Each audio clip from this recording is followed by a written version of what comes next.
Welcome back to the Weekend Warrior Show Recap Podcast. I'm TyJon from the Unemployed Architects.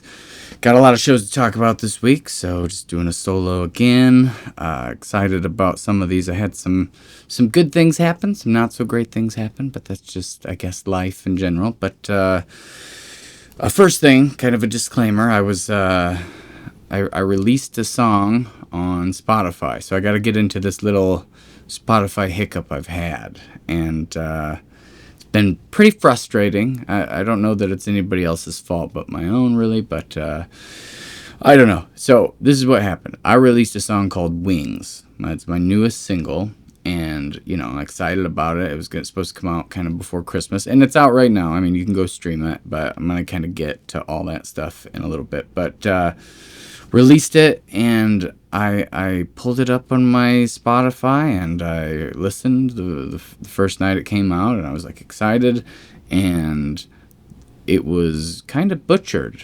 It's hard to explain. It was, the main problem I think was it was far too quiet than the WAV file that I had initially, and so pretty disappointing to get it all pulled up and ready to rock and excited to hear it, and then kind of just fell flat completely. And it's I could listen to it a couple times. The thing is, at the beginning there's a little intro thing where it's kind of quiet, and then this big full band part kind of punches in, and it just did not hit the way that was intended, and I was really kind of bummed, and I was like, well, what do I do? So I texted my engineer. He didn't really seem like he's had that issue happen before, and so I got a subscription to eMaster, and I was like, well, maybe I can, because what I was thinking was that it's just overly compressed because there's a lot of bass in the song ultimately, and so I put it into eMastered. I thought I got something good and turned the bass down a little, did overall master up, and was really excited to give it a shot again. Of course, it costs money every time you upload. I took down the previous version, upload a new one. I waited a couple weeks, just give it some time to catch up. Eventually I found out you don't really need to do that, but continuing here, hear it again, same thing, just volume, just completely not even close to where it was when in the mix that I have. And it just seems like I was really excited about this song. It was a big full band sounding song. I played almost all the parts myself, and it was supposed to sound epic, and I just was not getting this epic sound that I'd been trying. And so try again. I take it down, re-upload it, make some adjustments on the final master, and kind of same thing. So talking to Eric a little bit, my engineer, and I ended up and put the problem into ChatGPT and was like, well, what is the problem here? What are some options of things that could be going on? And it gave me a lot of good input, and gave me a resource. There's this can't remember the actual name of the site, but there's the site that ChatGPT told me about, that I can upload the original master into the website and see what Spotify will do to it.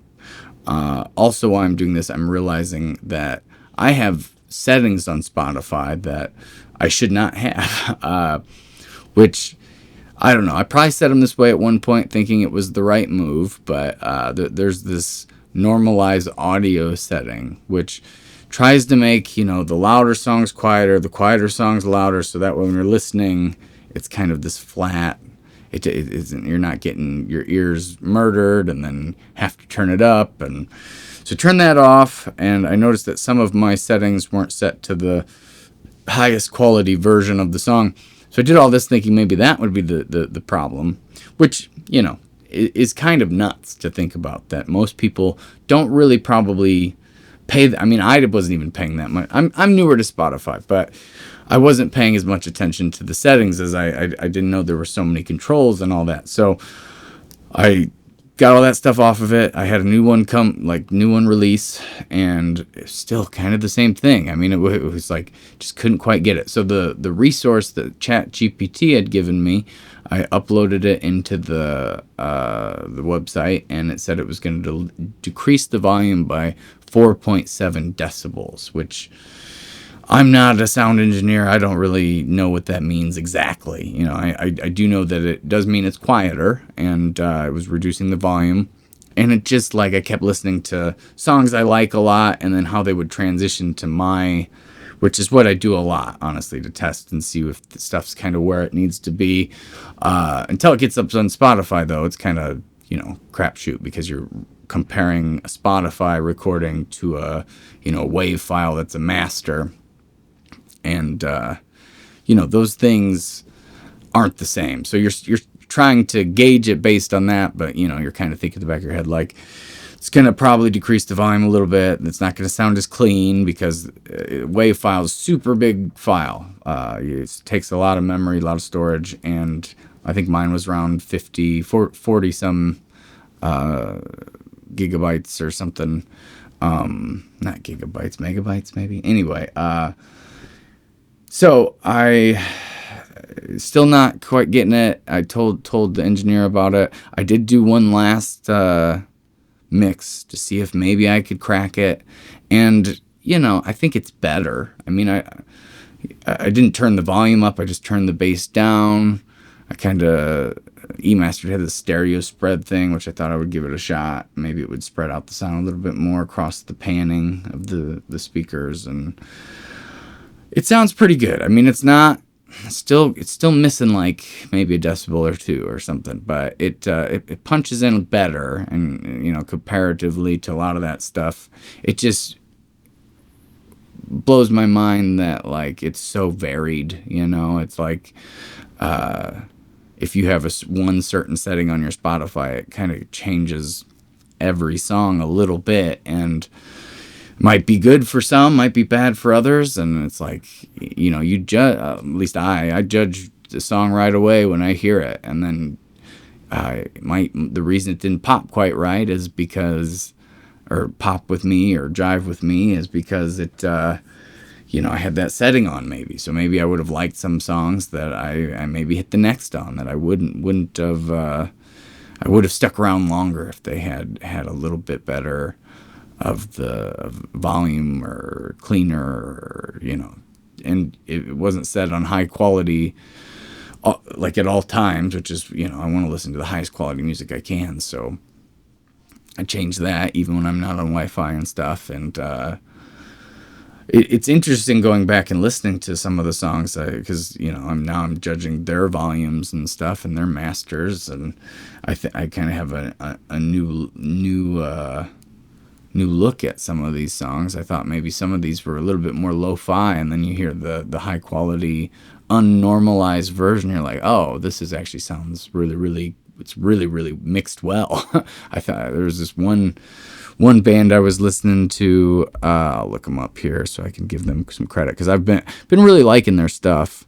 It's a band called Typhoon.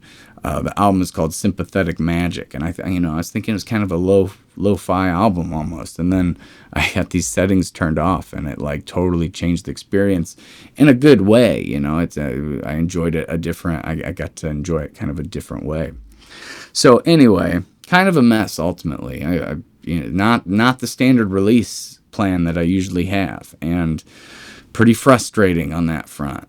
But I have been working on a music video for it, and I haven't decided. I got a session coming up here at the end of January, and I might talk to Eric a little bit more about it, because if I could get the higher quality version on there, it's like I feel like I want to, the louder, kind of more punchy version of the song.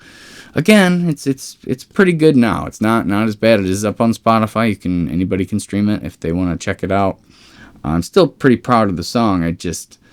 Again, I wanted it to be this big epic sound, and just like right now it just feels like, it's kind of cut at the heels a little bit, or maybe the bottom. It's cut at the bottom. It was cut at the heels. Now it's cut at the bottom of the foot. So it's pretty close, but it's not exactly how I envisioned it. And what's crazy too is every streaming platform is going to be a little bit different. And I assume most people use Spotify, but I could be wrong. And maybe I should be checking my mixes on other streaming sites as well. But anyway, so that's been kind of a thing I've been working on. But haven't been able to promote the song, especially in the beginning, because I just really didn't believe in the way it sounded. You get a song exactly how you want it, and then you put it out there, and it doesn't really have the same hit that the version you were listening to. It's hard to be excited to show people about it, if that makes sense. But anyway, so that's my little rant, I guess, about the Spotify and the streaming and the mastering and the confusing nature of it all, I guess. But so getting to some shows, I had a lot of shows. I'm gonna do, I think, up to probably New Year's Eve. So it's middle of December to New Year's Eve on this pod, and so I had my first piano gig, which I don't think I've talked about that yet. It was at a retirement home, a retirement village type place, and I talked about the original show I had there and how it's kind of a rough one for me. I should have brought something to amplify my vocals a little bit. I just played completely unplugged because I knew being too loud would be kind of a not great in this venue, I guess you could call it, or this atmosphere. Looking more for background music while people eat, and so. And then I did a 2-hour set, and I was kind of struggling at the second hour because, I'd kind of gotten through my Johnny Cash, my Elvis type stuff, and that made it so, I was kind of stretching into the 70s for some songs, and that's a little bit too new for the people that are at. But anyway, so at the end, I played a little bit of piano, and the guy who booked it was impressed by it and asked me if I'd be interested in playing some of their happy hours, and eventually that came into doing their Christmas party. So, and I didn't really know a lot of Christmas songs, so I did bone up on a few. I played like 4 or 5 little Christmas melodies with some chords and stuff, and I'd been working on a lot of Christmas stuff on guitar at that point anyway. And then, kind of just doing my loungy kind of background music style of playing for the in-betweens. And I put them all in the same key, too, so I could just kind of transition from that to, like, the, Jingle Bells or Silent Night. Little simple melodies. I did do the Charlie Brown Christmas one, and that one's the Linus and Lucy. That one's tough. And so I threw that one in there. And I mean, I could do it on guitar decently, but just not piano. I don't know. I don't really play piano that much, it was nice because it gave me more inspiration to play more, like, and kind of get a little bit better. I've been really focused on playing the drums lately, so it was nice to kind of have the piano kind of back in the mix, and it was a fun show, and I got a lot of compliments, and maybe a little bit unwarranted, but very nice people. And, I did the job, I think, how they kind of wanted it. Like I said, kind of background music and a little bit Christmassy here and there. So it was interesting. It was a different show than I've never had a paid piano gig. I've never been able to play on a grand, like, grand piano, in front of people even, really. So it was interesting. One of the interesting things was, I have a pretty low budget, we'll call it, keyboard and, unweighted keys. It does have, like, the action response. So if you're playing it, like, if you hit it harder, it's a little bit louder, but, overall, not a super nice keyboard. So then I was feeling pretty rough, kind of. I was, like, a little bit extra nervous because I've been with some of the ones that were more planned songs. I was kind of missing here and there. But the nice thing about the grand is the keys are weighted. So if I was going to, like, hit a bad note, if I wasn't hitting it super hard, I could, like, pull it back as soon as I noticed it. And that would make it so, it didn't even play, which was kind of a different. Again, I don't get to play on grand pianos or even pianos with weighted keys or keyboards with weighted keys, so it kind of helped me in a lot of ways. And you have to put a little more effort into the actual playing part, push a little harder, but that was easy to adjust to. So yeah, that was like on a Tuesday night, and then I had 2 shows at the 2 different Poor Brothers on Friday and Saturday the following weekend, which was 22nd, 23rd, so very Christmassy, which allowed me to, I've been working on a lot of those Christmas songs, so got to the point where, I didn't have any actual Christmas stuff, but there's a few of those I would just throw in kind of periodically. I was definitely like playing Jingle Bell Rock after I get it down every year because it has some cool guitar stuff. That main riff is like iconic, kind of. And so yeah, I kept opening those shows with that. And it was cool because I played at the other Poor Brothers at the beginning of the month. So I hit 3 of the 4. And then coming up here, I got one at the Champaign one. So, it's very generous of them to have me at all 4 locations, and it's always a good time. And so the Friday night was at the Poor Brothers in Bloomington. This is a new Poor Brothers, and it's kind of a slow night ultimately. Got kind of busy right the last half hour, but I felt like I sounded pretty good. I felt pretty good. Would have been nice for there to be maybe a few more people, but the people that were there were semi into what I was doing. And I was trying pretty hard to placate the crowd, get them involved, the ones that were there, and by doing the right covers, which I don't know if that's the thing I always struggle with is, do I just, bash out a bunch of originals and hope that the crowd likes them? Maybe if I believed in them a little more, I would do that. But if I'm not at a crowd that's like seems open to that, I kind of shift gears to the covers and lean on those a lot harder and try to figure out the ones that they may like. And I was doing the one-man band. I think it all sounded pretty good. I'd just gotten an upgraded in-ear monitors, which that's been a little weird because kind of the open mic, I was talking to the sheriff in Pontiac that I run, the open mic I run, the sheriff was there, and he was talking about how his in-ears, the drivers went bad, or like a couple of them, or maybe 1 out of the 2 or something, and it made it like sound really bad. And I had kind of been struggling with my in-ears lately. I'd bought a new headphone amplifier because my other one was pretty old. I thought maybe that was the problem. But I hadn't really had much, luck. It didn't really, it maybe sounded a little clearer because it was a newer version of it, but just, I kind of was getting to the point where I was feeling like I'm sucking pretty bad. Like it just did not feel great, did not feel right when I was singing. So, it was, a lot of times I'd end up and just pull the in-ears out. And this had been maybe a couple months, and I felt like I was steadily getting worse. But then he said that thing about the in-ears, so I got some new in-ears. They're still cheap, generic, sure, knockoff kind of things, and was that night and day different. And not only that, it just, the ability to sound good gave me so much more confidence in every show I played. So this was the first one I used it, and I was like, oh, that, there was a little bit of an adjustment period because I, wasn't used to being able to hear myself so well in the in-ears.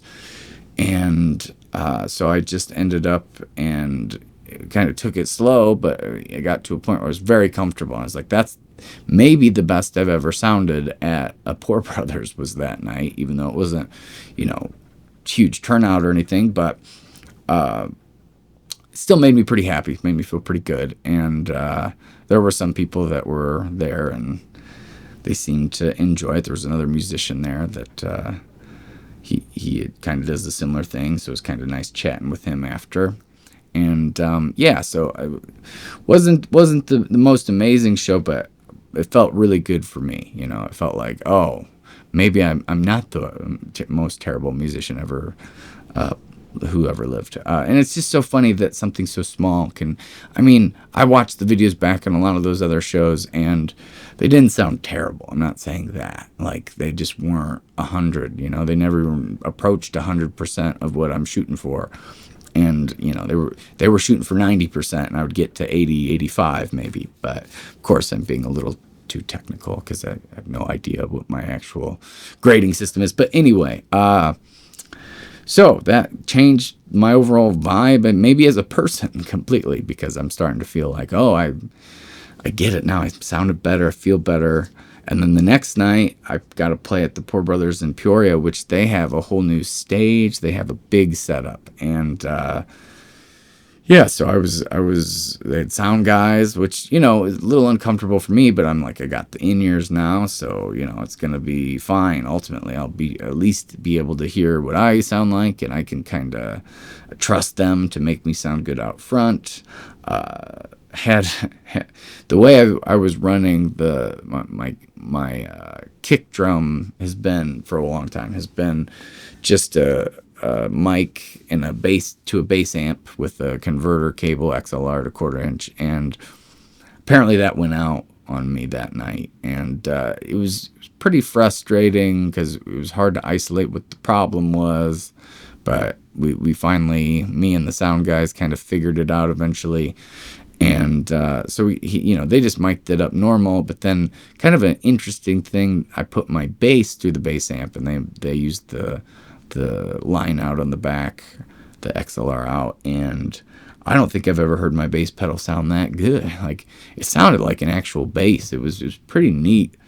I posted some cell phone videos of it, but it's, cell phone speakers just do not really do it justice. But I watched it back later, and I was like, I get why I liked it, but it's not going to be expressed in the right way to, like, for a video, like a cell phone video or whatever. But it made the show kind of more interesting and fun, and I had all my toys. I had the organ pedal out and the extra pedal board, and so it was a big sound, and it was I will say it was pretty loud. It did seem like it maybe scared some people out of the main room in Peoria. I probably would have done it a little quieter, but the sound guys know what they're doing, so I was just trusting them to do it, and it was good. I feel like there were some definite really cool moments from that show. And I don't know. It was kind of, back and forth busy-wise, and I ended up playing a lot of covers that night, a lot more so than the night before. I was a little uncomfortable. I did try. I'd been trying to figure out for a long time how to get my guitar in my in-ears so I could have guitar and vocal, and maybe wouldn't even need to listen to anything coming out of the mains, especially that night, since no floor monitor. Well, they did put a floor monitor up. I think I even asked for it, but I was like, I'm going to try it, but I'm going to have that as a backup. And I ended up and did not like having the guitar in the in-ears. It really took away from, I think the reason the in-ears I have work, because it's all kind of cheap and like low quality, because it's just vocals going through there off my vocal pedal, and having that, you can really hear the definition, but you get my guitar or my like bass sound and guitar in there, and it's just like too much, and it's harder to make out. And I messed with this for the next couple of shows, so it kind of made me take a step back as far as feeling awesome, I guess. But because the next one was kind of the same thing. It was just an acoustic show the following week, and it was at the Friday at the Town Hall Pub in Loami, which I'd never even heard of, but kind of an interesting name. And this was it was kind of like a storefront, and I guess it used to be an actual town hall. It was kind of busy. It was just acoustic. There was an okay crowd for a little bit, kind of thinned out to pretty much just the people that were like the family of the people who worked there or owned it or something. But yeah, the whole first half, I just kept kind of struggling with this going, because having the guitar in there I thought would be better, because then, when I go to like a lead part or something, I won't have to play as hard to hear it as loud, because sometimes having even just the one in ear kind of blocks a lot of the other sound out. And, I usually keep the side out that is next to the sound bar of the JBL, so it's like at least for the main sound, because it has a sub kind of at the bottom. And so I usually hear the guitar from that and a little bit of my vocal too off the main. Obviously, it's angled kind of funny, so sometimes I can't hear that perfectly. And I'm sitting and it's kind of high. And then, so I was trying to kind of just get rid of having to listen to the main at all with the guitar and the in-ears too. But I eventually just like quit doing that and it felt good again. So it was just like a little hiccup along the way. But other than that, I mean, everything was, I had another couple acoustic shows that weekend. This is the weekend, the 29th, the 30th, and the 31st. So I ended up and had 4 shows, little big run in that last weekend. And yeah, so the next night I was in Tap West Lafayette, another acoustic show I've been doing. I've been really working on packing the right way before I go to that show, since it's such a long drive and it's just acoustic and they have all their sound gear and nobody can even see me really play the foot drums, and it's very background music, so it's just like I'm trying to make it real simple and on myself. So I had it down to two trips of things in, 2 out, and easy setup. And that show, I don't know, I found a different level for my vocal. Like it's because I think it was so, I was being very timid a lot of the time because I wasn't hearing myself really great. I mean, I was hearing parts. It was like the low end and the punchiness kind of is what I was missing on the old headphones I had for the in-ears.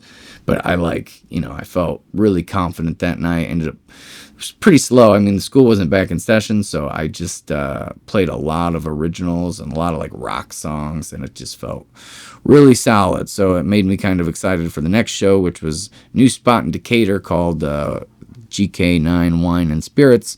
I had a 1 to 4 set there, and then I had a New Year's Eve show at OB's in Chenoa. So kind of a busy day, and doing it like that, an acoustic show and then a one-man band show always feels a little off. I mean, when I do them like that, or if it's been vice versa before, where I have like a one-man band show and then an acoustic show. But anyhow, the GK9 Wine and Spirits went really, really well. It was just acoustic. It was easy to set up. Got in and out pretty quick. The people there were very, very generous, and it got pretty busy. And it seemed like the people there were pretty into what I was doing. And yeah, I don't know. It was a lot of fun to kind of feel empowered again with the new in-ears. And it just, I don't know. I mean, every song wasn't 100% necessarily, but a lot of them were, and it just felt really good to kind of be in that headspace again. And then hightailed it to OB's and in Chenoa, and it was New Year's Eve, and it was like I thought it was going to be big cover night because I figured it would be super busy, but it was kind of a flat night. I think busyness wise. It was kind of okay at the beginning, but it thinned pretty early, maybe like 11 o'clock. It was just a few little groups, and I don't know. It was like I was feeling very dead at the beginning. Like I just felt like deadpan, like I couldn't really get myself. I think I was just very tired because I did have to get up pretty early for that one in Decatur. And I had the West Lafayette, Indiana, so I didn't get back till super late the night before. Had to get up a little early, and yeah, I took a little break. I did the full shebang setup. I was excited because the last time I did that there, it went really well. It was a much earlier show, and it was the first time I was there, so I had high hopes it would be kind of the same, and it wasn't quite feeling right. It wasn't quite feeling the same, and but that I took a break, and then I came back, and I just kind of got more of a fuck it energy, and I just started playing rock songs, like as many rock songs as I could, and it somehow took me to a different level. Like I felt good again, and it kind of revived me, and I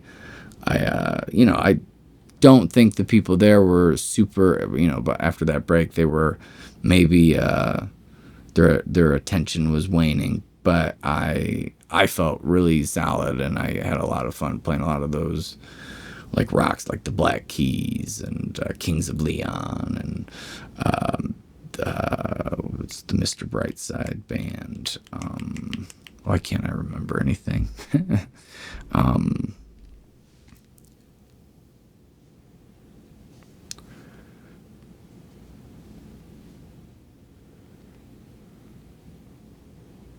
the Killers. Yeah, I played a couple Killers songs, and yeah, I don't know. It just kind of it brought the energy up. I was moving with the foot drums. Was feeling really comfortable with those two, and it just kind of escalated from there. And just had a really good night, like playing wise. And if nothing else, that's like still pretty fun to play and sound good and have it be like a big sound type thing. And yeah, so that was pretty much it. It's pretty much all I got for this round. Back in the studio at the end of January, so prepping for that. I've had some different ideas for what I'm gonna do, but nothing. I think I know. We'll see. I got a little bit of a plan, but who knows? Who knows if I'll stick to it, because I've already changed it about 3 times. So, but yeah. So hopefully I'll have a new song in the works. I've been working on some videos that I've recorded in this room, and yeah, I don't know. It hopefully will all turn out great, and I'll have some stuff to promote here soon with the Wings song. Of course, like I said, you can still go and listen to that song. Might be a good idea to turn it up 1 extra notch, but and that's such a weird. I always listen to my stuff 3 notches down. But my headphones, if I'm using Bluetooth all the way up, it's like I have that's what I measure everything by. And then this whole thing is weird, because somebody who listens with just 2 notches down, on their phone, that might have been the perfect volume. But it's like, I try to keep a level of consistency, so that way I have something to measure it against. And so I don't know, but hoping to maybe get that one a little bit more solid, and I'll release it again. I'll lose all those streams, but oh well. And have something new in the kitchen there to get out here soon. But anyway, as always, I appreciate anybody who took the time to listen, and I will talk to y'all next time. All right, have a good one. Bye.